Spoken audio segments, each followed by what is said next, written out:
اور سب سے بڑھ کر احادیث سے یہ ثابت ہوتا ہے کہ سادات یعنی سید تمام بنی ہاشم کو کہا جائے گا، نہ کہ صرف اولاد سیدہ فاطمہ سلام اللہ علیہا کو۔ اس زمن میں کچھ احادیث اور فقہی اقوال یہاں بیان کیے جاتے ہیں۔ رسول اللہ صلی اللہ علیہ وآلہ وسلم نے فرمایا، میرے اہل بیت یعنی میری بنی ہاشم پر درود پڑھے بغیر کسی کی نماز قبول نہیں ہوتی۔ بیہقی فی سنن الکبریٰ کی اس حدیث کے مطابق اہل بیت پر درود پڑھے بغیر نماز نہیں ہوتی، کیونکہ درود ابراہیمی کے بغیر نماز نہیں ہوتی، اور اس درود میں آل رسول صلی اللہ علیہ وآلہ وسلم یعنی بنی ہاشم پر درود بھیجا گیا ہے، اور بے شک جن پر درود پڑھے بغیر نماز نہ ہو وہی سید و سردار ہیں۔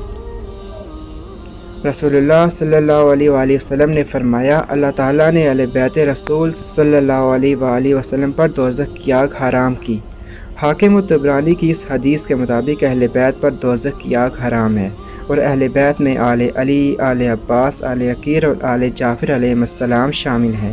یہ غدیر خم کی حدیث سے ثابت ہے، اور غدیر خم کی حدیث میں رسول اللہ صلی اللہ علیہ وآلہ وسلم نے ان حضرات اور ان کی قیامت تک جاری رہنے والی اولادوں پر صدقہ حرام فرما دیا اور ان کو اپنی آل میں شامل کر لیا۔ اب جو آل رسول صلی اللہ علیہ وآلہ وسلم ہوں، جن پر صدقہ حرام ہو، جن پر دوزخ حرام ہو، ان سے بڑا سید بھلا کون ہوگا؟ بے شک تمام بنو ہاشمی سید و سردار ہیں۔ ایک اور جگہ رسول اللہ صلی اللہ علیہ وآلہ وسلم نے فرمایا بنو ہاشم کے بارے میں کہ تم مجھ سے ہو اور میرے ساتھ ہو۔ یہ حدیث بحار الانوار سے لی گئی ہے۔ جبرائیل رسول اللہ صلی اللہ علیہ وآلہ وسلم کے پاس آئے اور آپ سے فرمانے لگے کہ خداوند نے بنو ہاشم میں سے 7 افراد کو منتخب کیا، جن کی مثل نہ اس سے پہلے خلق ہوئی اور نہ ان کے بعد خلق ہوگی، جو جنت کے سردار ہیں۔ یا رسول اللہ، آپ کے وصی علی، آپ کے نواسے حسن و حسین، آپ کے چچا حمزہ سید الشہداء، اور آپ کے ابن یعنی آپ کے چچا کے بیٹے جعفر، اور امام مہدی علیہ السلام۔ الکافی کی اس حدیث کے مطابق یہ افراد جنت کے سردار ہیں، لہٰذا جو جنت کا سردار ہو اس سے بڑا سید بھلا کون ہوگا؟ اس حدیث کے مطابق مولا علی علیہ السلام، حضرت جعفر علیہ السلام سید ثابت ہوتے ہیں، اور سید کی اولاد بھی سید ہی ہوتی ہے، یعنی علوی و جعفری سید ہیں۔ ابن عباس علیہ السلام سے روایت ہے کہ رسول اللہ صلی اللہ علیہ وآلہ وسلم نے مولا علی علیہ السلام سے فرمایا کہ اے علی، تم دنیا میں بھی سید اور آخرت میں بھی سید ہو۔ مستدرک الحاکم کی اس حدیث کے مطابق مولا علی علیہ السلام کو رسول اللہ نے سید کہا۔ اب یہ کیسے ممکن ہے کہ سید کی آدھی اولاد سید اور آدھی غیر سید ہو؟ بے شک مولا علی علیہ السلام کی تمام اولاد ہی سید ہے۔ ایک اور موقع پر رسول اللہ صلی اللہ علیہ وآلہ وسلم نے اپنے چچا عباس علیہ السلام اور مولا علی علیہ السلام کو عرب کا سید کہا۔ اس حدیث کے مطابق عباسی بھی سادات شمار ہوتے ہیں۔ فقہ جعفریہ کا بنیادی اصول ہے کہ فقہی لحاظ سے سید وہ ہوگا جس کا نسب باپ کی طرف سے حضرت ہاشم علیہ السلام سے ملتا ہوگا۔ مسلک شافعی و مالکی میں تو بنو ہاشم کے ساتھ ساتھ حضرت ہاشم علیہ السلام کے بھائی حضرت مطلب علیہ السلام کی اولاد یعنی بنو مطلب بن عبد مناف کو بھی اہل بیت اور سید کہا گیا ہے۔ اس کی دلیل وہ اس بات سے لیتے ہیں کہ بنو مطلب بن عبد مناف شیب ابی طالب میں بنو ہاشم کے ساتھ رہے، اور رسول اللہ نے فرمایا بنو ہاشم اور بنو مطلب ایک ہی ہیں۔ یہ کہتے ہوئے رسول اللہ نے اپنی 2 انگلیوں کو ایک ساتھ جوڑا۔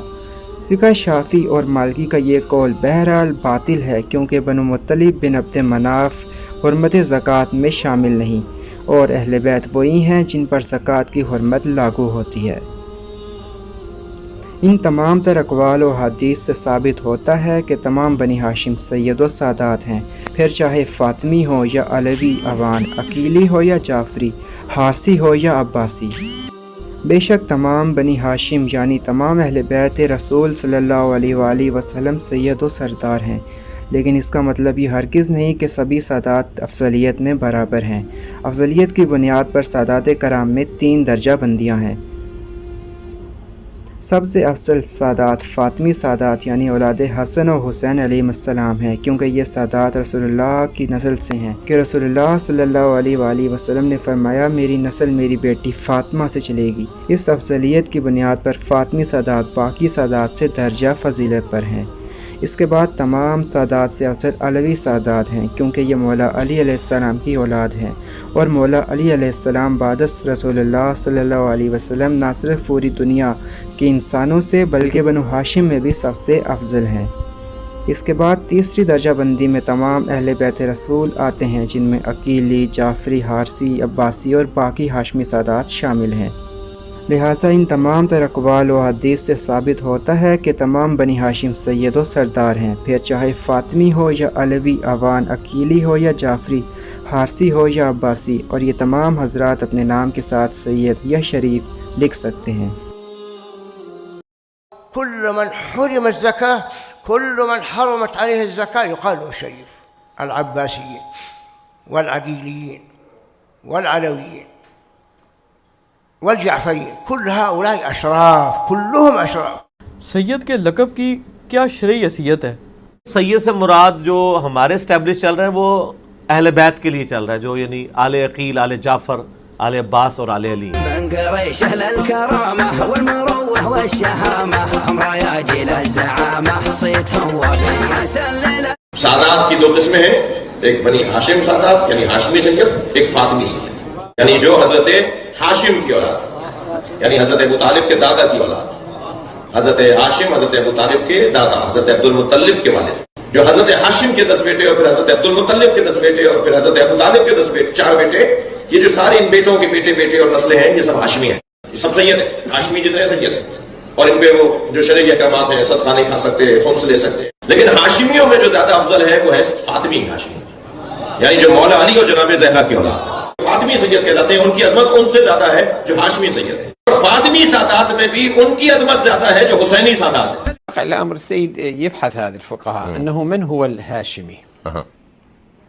السيد الهاشمي من هو؟ هل هم من أولاد هاشم وعبد مناف يرجعون إلى عقيل، أو يرجعون إلى العباس عم النبي السادة العباسيين، أو إلى حمزة ابن عبد المطلب؟ هؤلاء شلون؟ سمحت السيد يقول أنه كل هؤلاء الذين يرجعون إلى بني هاشم فهم سادة.